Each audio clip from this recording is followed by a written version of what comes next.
to do a book review of this.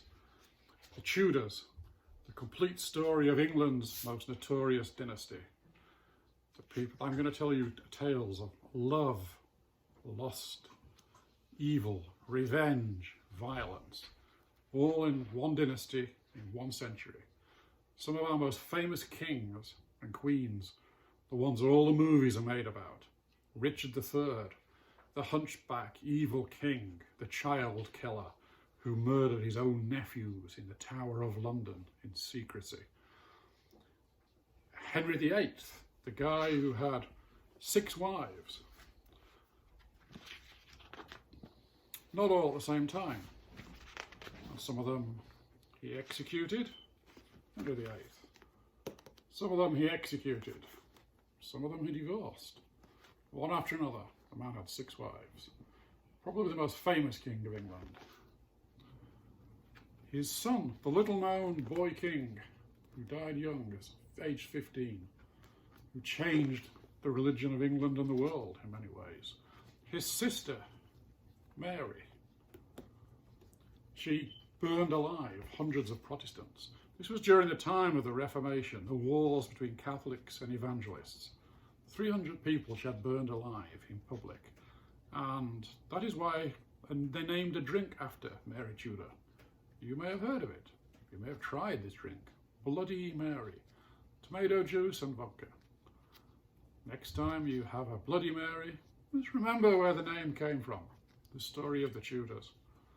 And last but not least, this lady, Elizabeth I, Good Queen Bess, the Virgin Queen. Many movies are made about her, many books, many novels. She founded the English Empire. Thanks to her, countries like America, Australia, Canada speak English. The very reason you're able to learn about this dynasty in this language that I'm speaking. I am English, came from England because of this dynasty. So I'll go back to the start. This man, the very first Tudor, Henry Tudor, Henry the 7th of England. Richard III was on the throne. Shakespeare made him notorious. But don't forget that Shakespeare was working for the Tudors. They paid him. So of course he bad-mouthed Richard III, because that was the Plantagenet dynasty. Guys like Richard the Lionheart in the Robin Hood movies. Many of England's heroes came from the Plantagenet dynasty. To get on the throne of England, the Tudors had to do them in. This actually took place in 1486, the Battle of Bosworth.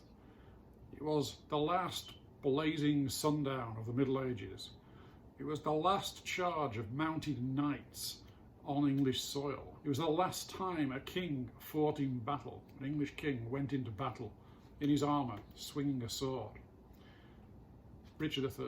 He was hacked to pieces by the followers of Henry VII. The Tudors became the next king.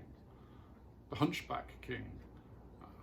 The Tudors liked playing that up because they believed that if you had a hunchback, then you were a bad person. If you were a straight-backed, good-looking guy in their opinion and their prejudices, I mean, you were a good person. So they went around, the propagandists went around, painting over all the pictures of Richard III, making him look like a hunchback.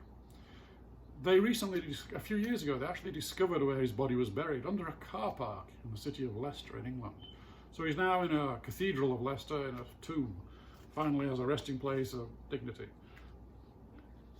Henry VII, when he did this, ended a civil war called the War of the Roses, where 2 different branches of the royal family had spent most of the previous century chopping each other up.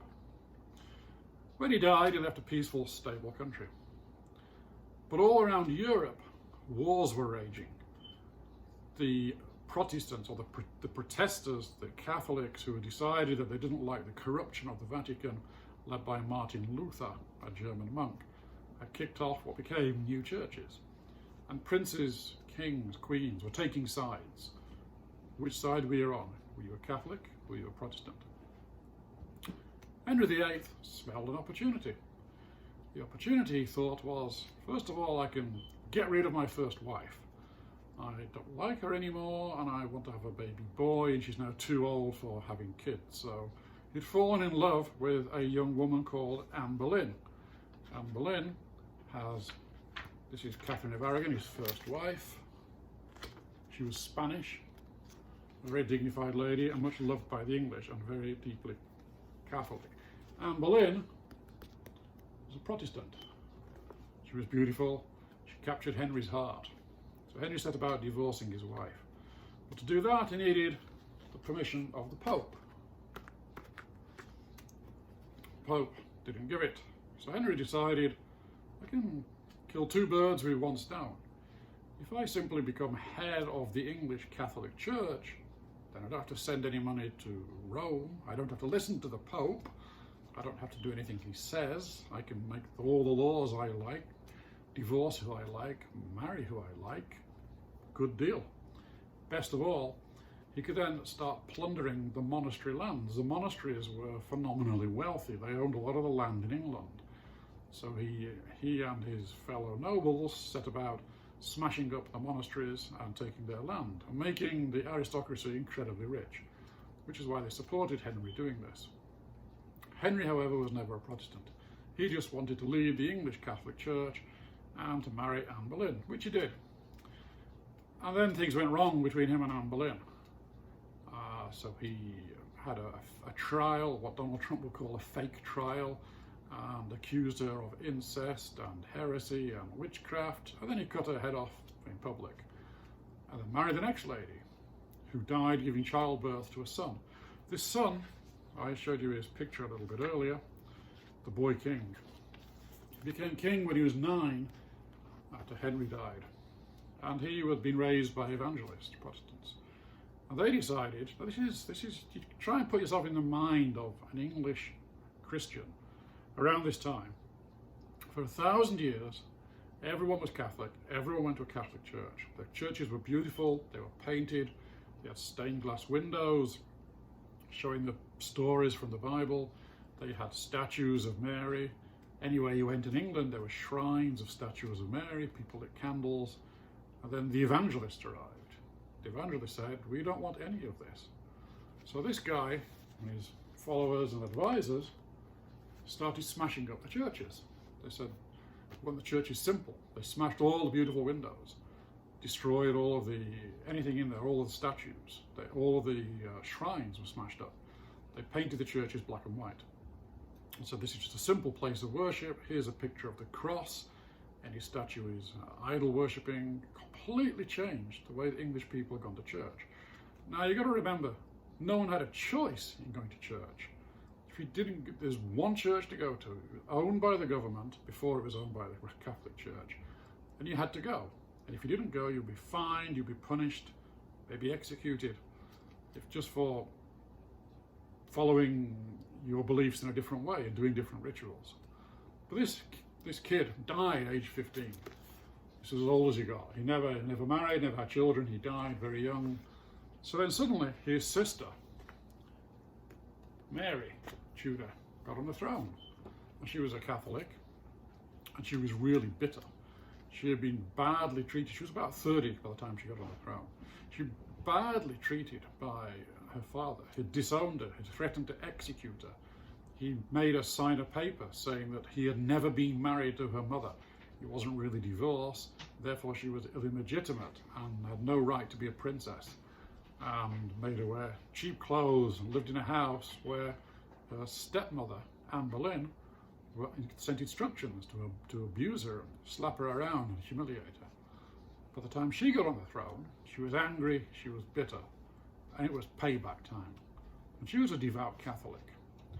So she set about burning alive in public any evangelist that they caught. She killed about 300 this way. It's a very slow, painful death. And hence the name Bloody Mary. And that is all she's remembered for, really, by most English people. She lived for 5 years and actually was a very brave lady. She faced down 2 rebellions, just rode out on a horse and challenged the rebels. She passed up quite a lot of laws, and more to the point, no one credits her with this, because her next sister, Elizabeth, according to this book, was a brilliant propagandist who took all the credit for anything her sister had done and everybody else. So what Mary did was actually change the laws of England, allowing a woman to become queen in her own name. She didn't have to be ruled with a husband. And so she, Mary, paved the way for her sister to become queen, Elizabeth I, and today's Queen of England, Elizabeth II. So Mary achieved quite a bit. But then you get Elizabeth now becomes queen. Now the point of this book, to review the book, is I've given you a brief overview of how a lot of people see the Tudors. This book basically argues they were evil, they were selfish, they were the worst kings and queens we ever had, and they destroyed England. And when they finished, their people were starving. When they destroyed the monasteries used to provide charity, as the Catholic Church has always done, like soup kitchens today in New York. They destroyed that, so there was no charity, there was no welfare state. And Henry VIII had allowed all of his rich aristocratic friends to grab and seize any land they found that for 1,000 years had been common land. Anybody could graze cattle on it. They put fences around it, they call it the enclosures, they put sheep on it for themselves, and told the poor people to go and starve. And starve is what they did. Suddenly, there's no charity, there's no common land, there are thousands of people begging, moving from one village to the next. So, the Tudors introduced slavery to England for the first time. If you caught somebody begging, that was a crime. They would be branded with either a V on their face for vagrant or S on their chest for slave, and had to work for no pay. Again, Elizabeth is widely regarded as the heroine, the hero queen who saved the English from the Spanish Armada, evil Spain, the Catholic superpower of the day. It was like America, taking on Little Britain. But actually Elizabeth, according to this book, provoked it. Guys who, when I was a kid, we were raised to believe they were naval heroes. Francis Drake, Walter Raleigh, Hawkins, they were just pirates. When I lived in Mexico, that's exactly how they saw them historically. They said these English pirates would arrive, burn our towns down, steal things, kill people, and sail away. They were financed by this queen. She gave them the money to buy their ships. So when they got back to England, they gave her a percentage of the taking. Now their target was Spanish shipping. Spain would send its big galleons all the way over to the Philippines, and then from there to do trade with China, back to the Philippines, back to Mexico, pick up silver from Mexico, and bring it across the Atlantic, and then the English pirates would be waiting for them. So finally, Philip II of Spain got sick of this and said, right, I'm declaring war on England, I'm going to invade the place. He set this huge armada, this fleet that got smashed up by the weather mainly, so good luck by the English. And then the sailors who were in the English fleet, fighting with them, all got the plague. When they arrived on the shores of England with the plague, people would leave them dying in the streets. Nobody would help them because they had the plague. It was like coronavirus of its day. And Elizabeth knew about this and did nothing because dead sailors don't claim back wages, right? That's the basic angle of this book, that the Tudors are a fascinating people. And here's a little snippet. Henry VIII introduced a new punishment for a crime, a specific crime. If you poison somebody, you'll be boiled alive in oil. You'll be deep fried alive. That was the kind of punishments that he introduced. Treason, which Elizabeth applied to any Catholic priest. If you were caught, she was a Protestant, a hardline Protestant. So again, now the churches are swung back. So you have colourful, beautiful painted churches, statues, windows, shrines everywhere. Suddenly that's gone. Everything's black and white. Windows are all smashed, replaced with plain glass. All the beautiful chalices have gone. The statues of Mary have gone. Then you get a new queen, Mary. So bang, everything's painted beautiful again. Everything's painted up, and the stained glass is replaced, and the statues reappear, and the shrines reappear, and then she becomes queen. Bang, it all goes back to black and white. And if you go into English churches, I mean, they're all churches, they're 1,000 years old. You can actually see in places where they failed to paint out some of the old paintings originally. You can see the original medieval paintings, then the black and white on top, and then another painting next to that. you can imagine, and computer animation shows how this would have changed. So in one generation, people were going into church one day, doing their ceremonies the old way. The next day it's completely changed, and then the next day it's back to the old way, and then it's completely changed again. Must have been a very, very disturbing time. And Elizabeth I, the last Tudor monarch, she used to catch priests, Catholic priests, and say they were traitors. The death for a traitor was to be hanged by your neck until you lose consciousness.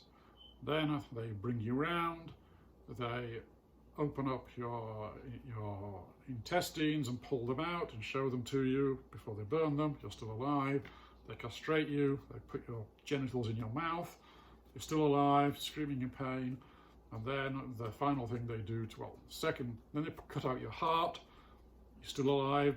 You'll be alive for a few more minutes with your heart beating, and they put it against your face and show it to you, and you still be conscious. And then finally they would tie your legs and arms to 4 horses, pull you in different directions. This is called hang, drawing, and quartering. The final part is quartering. And then they would send the arms and the heads, put it on a spike on a bridge, send an arm here, a leg there, to different places as a warning to others. This is what this lady did. Good Queen Bess, Queen of England, everybody loves her, lots of movies about her. They don't mention this. That's her legacy. And these old houses in England, these beautiful old houses, many of them have what they call priest holes. They were hiding places, maybe above the bathroom, maybe in the lady's bedchamber behind a secret panel, maybe in the attic, where priests could hide while the Protestant soldiers were looking for them. She died in 1603. So the Tudor monarchy ran from 1486 to 1603. She died childless. A king of Scotland, who was a relative, came down, the Stuarts, and a new generation started. So the Tudors ruled 3 generations only. Grandfather, son, granddaughters, grandsons, and then they were gone. And that was it. And yet they changed England. They changed the world. The reason that Protestantism and the English language is dominant in so many countries is because of the Tudors. They totally changed the world, changed English history, and have made biographers, novelists, movie producers, TV series producers, made them very wealthy and provided some excellent entertaining stuff like this book. It's the best book I've ever read. It's written by a historian, it's accurate, but written in very simple English, more like a journalist, and very colourful, interesting English. It's very easy to read. I'm a history freak, and I've read many, many books on the Tudors, and this was, wow, great. I've read it twice. I'll read it again. I strongly recommend this book.